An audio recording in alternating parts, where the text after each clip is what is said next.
Serangan drone hantam markas armada Laut Hitam Rusia. Ukraina tetap tuduh Moskow merudal tawanan.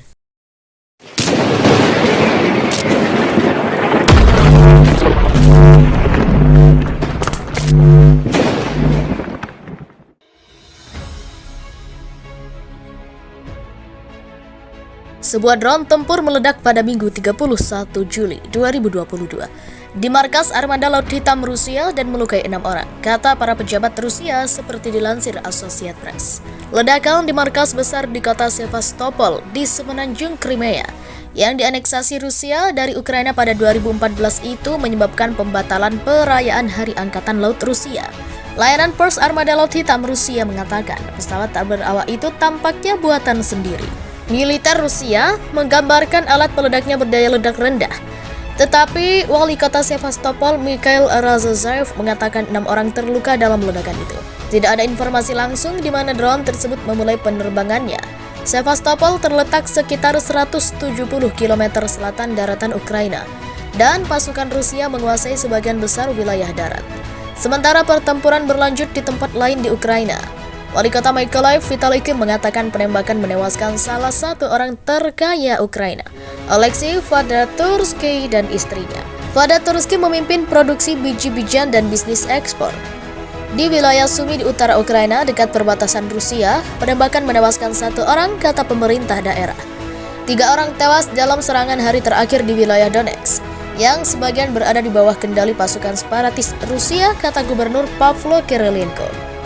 Mikhail Podolyak, seorang penasihat Presiden Volodymyr Zelensky, mengatakan pada Minggu di Twitter, gambar dari penjara di mana setidaknya 53 tahanan perang Ukraina tewas dari dalam gedung di Olenivka yang berada di bawah kendali Rusia.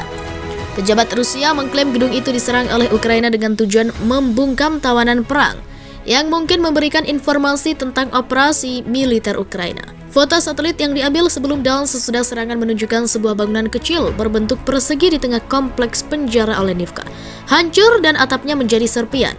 Podolyak mengatakan dari gambar-gambar itu dan kurangnya kerusakan pada struktur yang ada di dekat gedung tersebut menunjukkan bangunan itu tidak diserang dari udara atau artileri. Ia juga menilai bukti tersebut konsisten dengan dugaan bom hiperbarik meledak di dalamnya.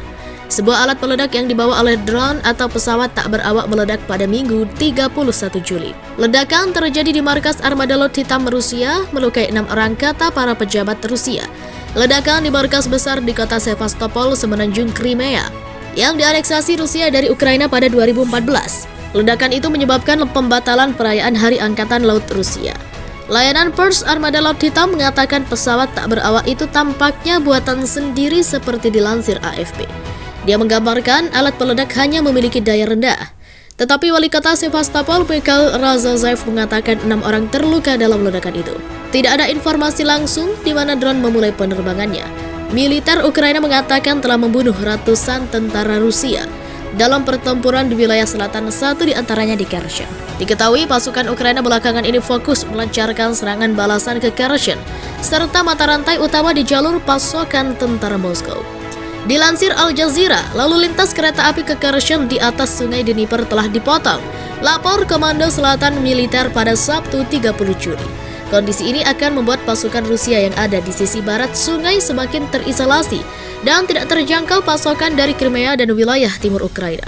Pejabat pertahanan dan intelijen Inggris menilai, pasukan Rusia saat ini berjuang untuk mempertahankan momentum kemenangan.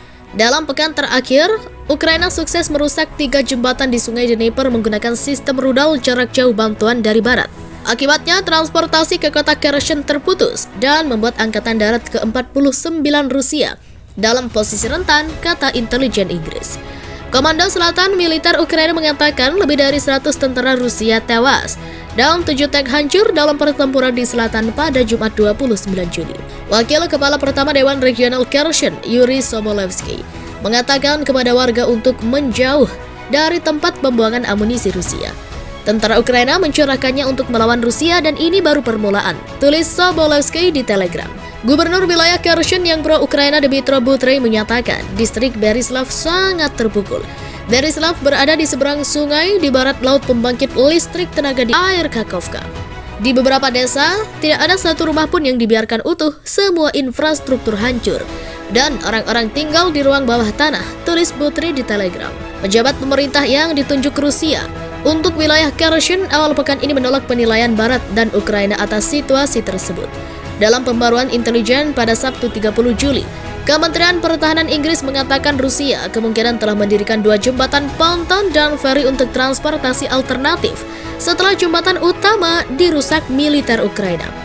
Masih menurut info tersebut, dikatakan bahwa otoritas pro-Kremlin di wilayah pendudukan Ukraina Selatan akan bersiap untuk mengadakan referendum untuk bergabung dengan Rusia akhir tahun ini. Kemungkinan otoritas memaksa penduduk untuk mengungkapkan rincian pribadi untuk menyusun daftar suara, tambahnya.